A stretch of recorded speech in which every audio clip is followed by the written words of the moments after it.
What's up everyone? Welcome back to the channel. If you're new here, my name is Ben. I talk movies, I talk TV, I talk the entertainment business, and I'm glad you're here. Today I want to talk about Agatha All Along because while it's still running at this point, while it still is not yet finished its run, I think it's a very interesting show, and I think both fans of the show and non-fans of the show can really learn from it. I think this is a really interesting show because I've seen people who genuinely love this show. They love Marvel altogether, they love everything Marvel's put out, but they genuinely love this show. This is just so for them, they're loving it. I'm happy for them. And then on the other side, I've seen people who just do not like the show. I'm not talking about like the trolls who just fucking hate shit because women are in it. I'm talking about people who like loved everything that they've put out so far. They've even liked, some of the more divisive shows like Miss Marvel and She-Hulk. And they tried this show out and they just couldn't get into it. It just wasn't for them. They didn't like it. But I still think there's something to learn from it. And I think it's all fascinating, especially with the fandom of Marvel, Marvel as a brand, and just people's relationship with Marvel in general. And before we get into it, I am filming this right after episode 6 came out, the very Billy-centric episode, the episode that revealed quite a bit about the series. So episode 7 will be out by the time this video drops. I have a full-time job. I cannot make these videos and do my job at the same time, so just a little bit delayed. But what I'm talking about, I do think relates to the entire series as a whole. At least I hope so, unless some drastic changes happen in the next 3 episodes. So let's start off with the fans first. We'll get into the non-fans later. The fans are the most fun. It's always more fun to talk about what you like than what you don't like, at least for normal people. So let's talk about that. Even if you enjoy the show, I still think there's some very crucial things that you can learn from the show. So even if you love the show, I'm sure you were just a little bit disappointed in episode 1. If you loved it, hey, happy for you, glad you enjoyed something. But I think most of the people here, most of the people online, most of the people I've met were generally disappointed with episode 1, which is fine. But I do think it is a very crucial learning point in diving into episode 1 and what you can learn just from that now that we've seen the series fleshed out. I personally think episode 1 is a great lesson in both nostalgia and being careful with what you wish for, because it does both of those things oh so well. When WandaVision came out, everyone just loved the whole sitcom-y thing, loved going through the decades of different sitcoms, seeing Wanda just take on some of these stereotypical tropes with shows like I Love Lucy or Malcolm in the Middle or various others like 80s and 70s shows, right? And we all loved that. We all loved seeing Wanda do these different stereotypes, having a show that played into these different tropes, and it was all really great. So naturally, with the sequel series, Agatha All Along, we wanted something more of the same. We wanted them to do something similar that we saw in WandaVision, and they gave us the exact same thing that WandaVision did, but just a little bit different. They were still playing on TV show tropes, they were still playing with things that we are aware of, but instead of sitcoms, they made it a cop procedural.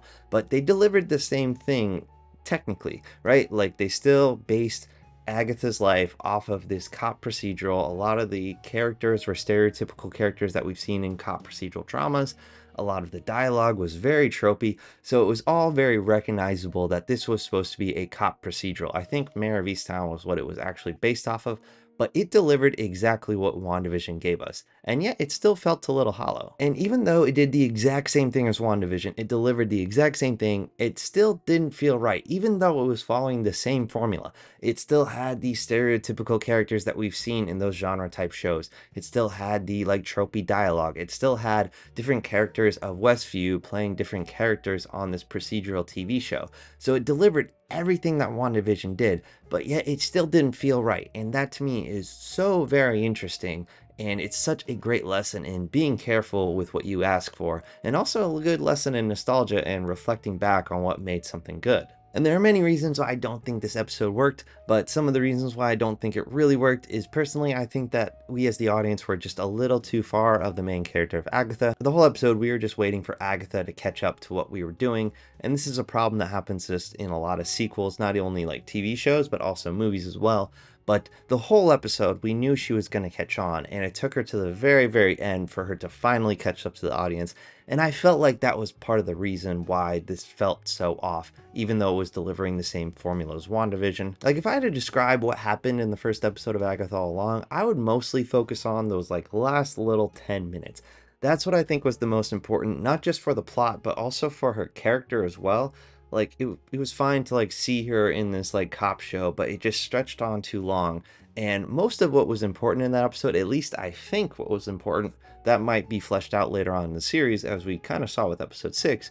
But most of what was important in the show in the first episode was all in the last 10 minutes, and I think that was mainly a big problem with at least how it was executed. This episode felt more like a prologue than the actual first episode or a pilot in a series. For me, like, you need to know who the main characters are. You need to know where the show is going. You need to know what is the problem with a lot of these different characters. And all of that was mostly established in episode 2. And so I do think I give Disney a lot of shit, but Disney did make a very smart decision releasing both episode 1 and 2 in the same night. And this happens a lot with a lot of different series where they will recognize when episodes they just know aren't going to hit well with their audience, and so they'll release more episodes. But they were incredibly smart to do this, because episode 2 is really where we started understanding not just Agatha's problem, but all the other characters in the show. We really started understanding like their goals going into the road and like trying to get something out of that, even though some of it was dabbled in mystery. But the first episode, it gave us exactly what we wanted, and we did not like it, at least for the most part. I know there are some people who liked it, but for the most part, we did not like it. And that's why I think it's such a good example of being careful with what you wish for and being careful with what you think anything is going to be before it actually is released, both movies or TVs. Like, I personally hate watching trailers now, because when I watch a trailer, I start formulating an idea of what this show or what this movie is going to be, even though it might not be represented properly, because marketing tends to kind of lie sometimes, or we just have different expectations going into things, especially with a sequel series. But it is a great lesson in not building up things in your head or being careful with what you wish for, because I think if they just continued with more of those tropey plays on different TV shows, basically what WandaVision did, we still wouldn't enjoy it, even if like it was executed in a different way. You want the writers to challenge you, and you want them to change the characters, and you want to be delivered something that ultimately is different than what you've already seen before.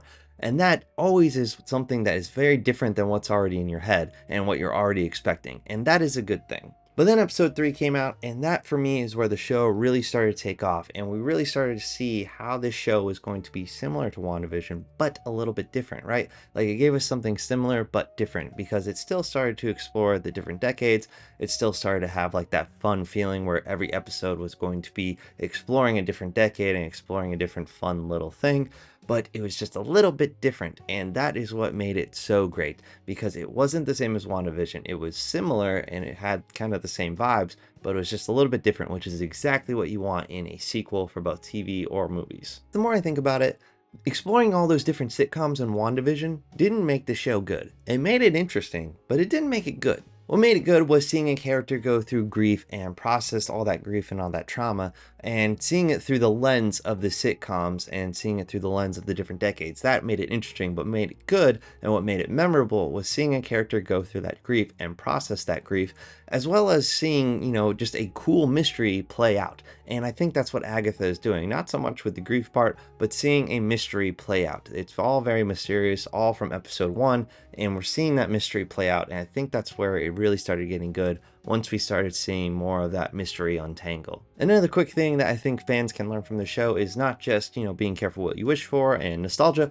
but also just allowing things to unfold and having the patience to allow things to unfold. As we just saw in episode 6 through Billy's POV, it made me want to revisit episode 1 again. And while I still don't think episode 1 is great, maybe I will think it's great if I rewatch it, but I really did want to like revisit episode 1 and start seeing the mystery unravel and start seeing, different clues that we might have missed in episode 1 now that we have more information.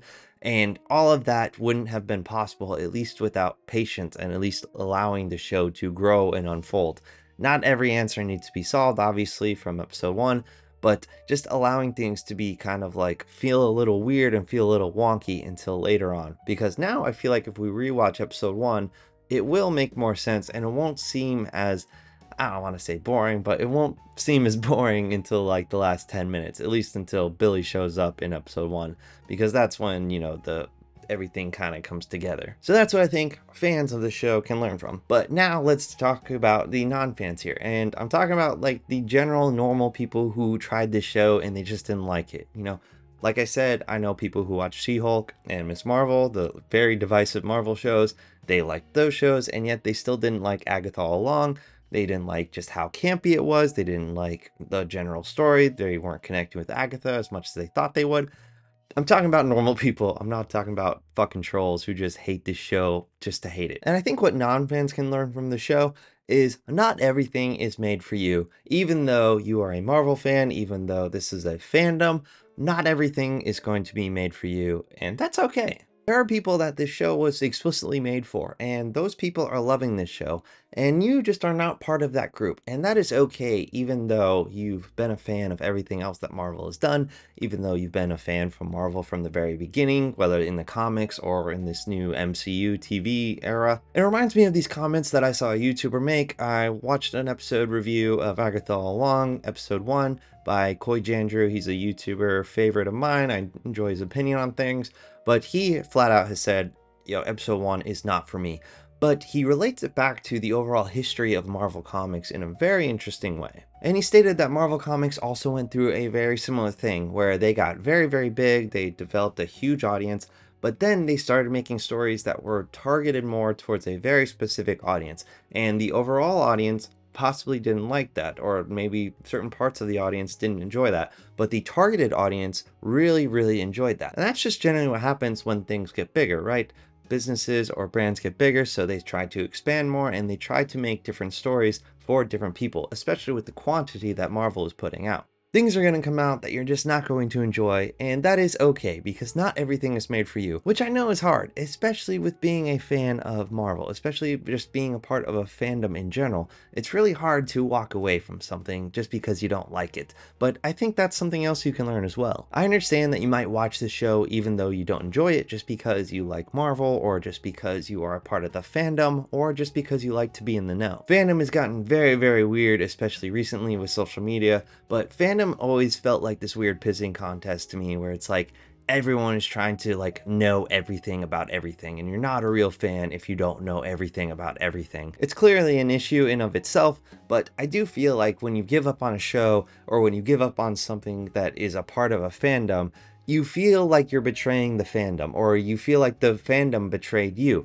And I want to tell you that that is not the case. You can still be a fan of something overall, even if you don't like every single piece of it. It reminds me of when I was watching all the Arrowverse shows. I am a big DC fan. I genuinely love DC, and I loved when Arrow came out, and I loved when The Flash came out, and I genuinely enjoyed watching those shows.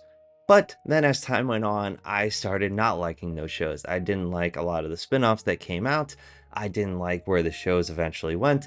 And watching the shows just generally felt like homework to me, to where I was not enjoying them whatsoever. But I was determined to watch these shows even though they felt like homework, because I was a DC fan. I wanted to be a part of the fandom. I felt weird calling myself a DC fan and not enjoying the shows and not being a part of what was going on both social media and in real life. And it all just felt very like, I felt tainted, I felt weird, I felt like I was betraying the shows even though I was there from the very beginning. But I realized it's okay for me to outgrow these shows, or it's okay for the shows to outgrow me. It is all fine. I am still a fan of DC, I am still a fan of the shows, at least a part of the shows, once upon a time. So it's okay to walk away from something and still be a fan. You don't have to watch everything, you don't have to be in the know about everything. You can still be a fan of something in general, even if you don't like every single part of it. And I think that's what you can really learn from Agatha All Along if you don't enjoy the show. I know since the MCU is all connected, you feel like you have to be in the know, but let Marvel figure that out. If anything, watch like a 3-minute YouTube recap, like detailing the entire show. Don't torture yourself watching this stuff just to say you're a part of the fandom. You don't have to do that. Focus on what you like and don't focus on what you don't like.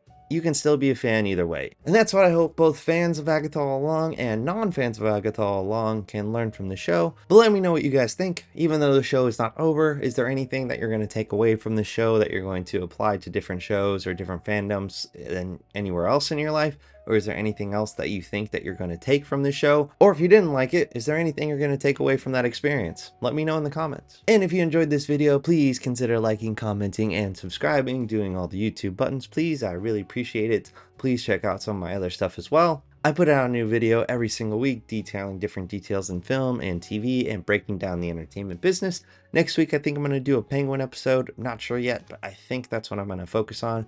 So if you're interested, I'll see you there. Thanks for watching.